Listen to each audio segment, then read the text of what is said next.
एक गांव में एक रमेश नाम का कसाई रहता था जो भले ही कसाई था लेकिन भगवान श्री राम जी का बहुत बड़ा भक्त था।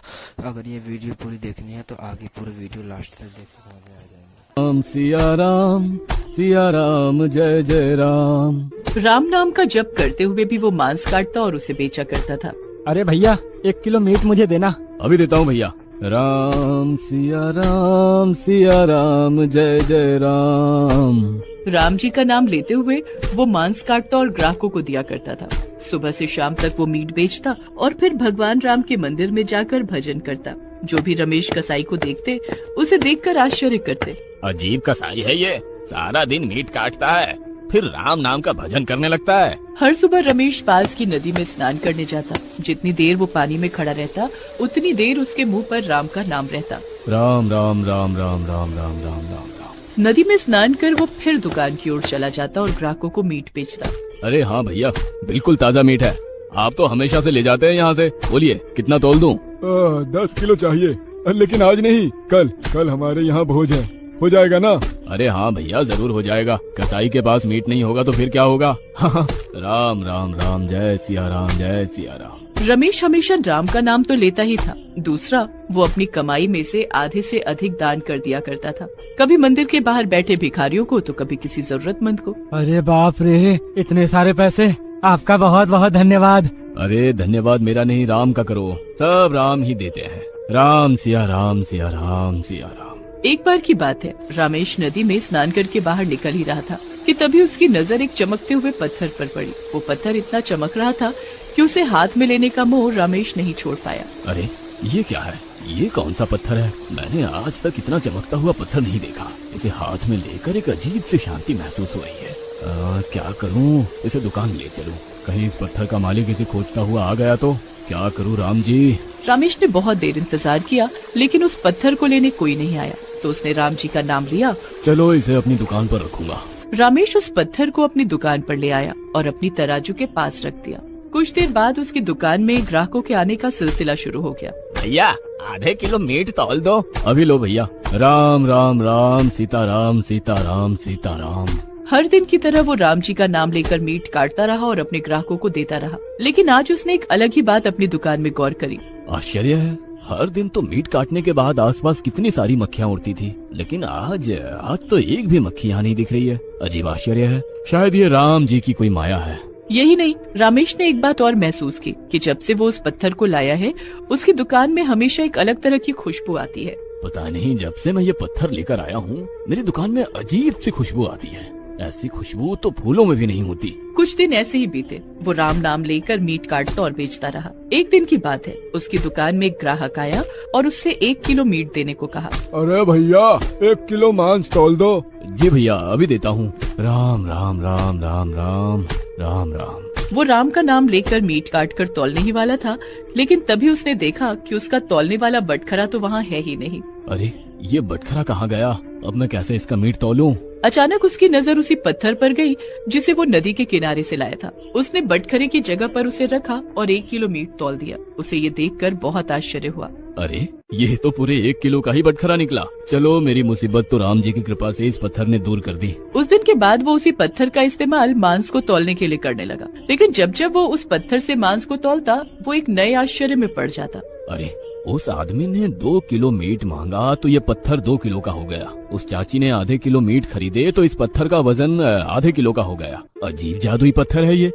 रमेश के साथ साथ अब उसके ग्राहक भी उस पत्थर को देखकर आश्चर्य में पड़ने लगे। अरे ये तो घोर आश्चर्य है भाई, एक ही बटखरा तुम सभी के लिए इस्तेमाल कर रहे हो और सभी का तौल बिल्कुल सही है। ये पत्थर तो चमत्कारी है। सब राम जी की कृपा है भाई। रमेश तो पहले भी लोगों के बीच चर्चा का कारण होता था, क्योंकि वो मांस बेचता और राम नाम का जाप भी करता था। और अब ये पत्थर जिधर देखो उसी की बातें होती थी।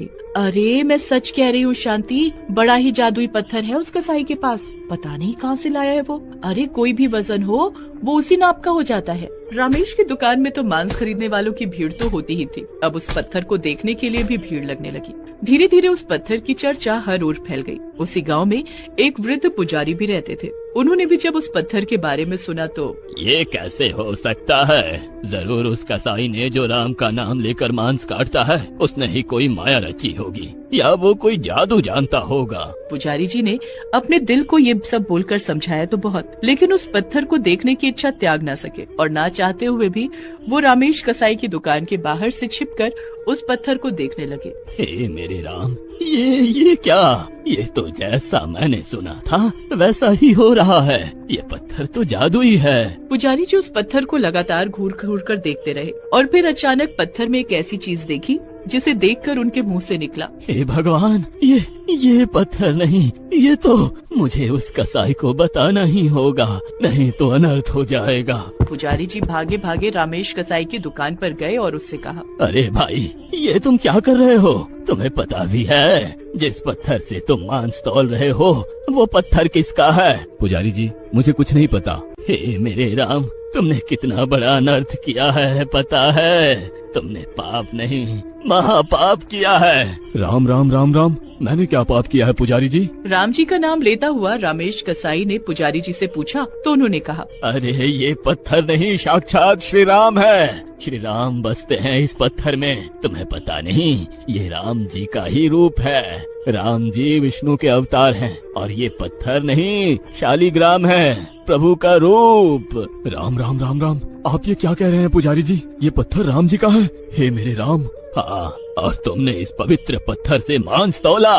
पुजारी जी, मैंने जो किया वो अनजाने में किया, लेकिन अनजाने में भी मैंने गलती तो की है। सुनिए, मैं तो कसाई हूँ, मुझे पूजा पाठ का पता नहीं। आप कृपया करके इन्हें अपने साथ ले जाइए। आप कम से कम हर दिन इनकी विधिवत पूजा तो करेंगे। रामेश के कहने पर वो पुजारी उस पत्थर को ले आया और पूरे विधि विधान से हर दिन उसकी पूजा करने लगा। वो उस पत्थर को गंगा जल से स्नान करवाता, फूल चढ़ाता, चंदन का टीका लगाता, धूप बाती करता। कुछ दिन ऐसे ही बीते।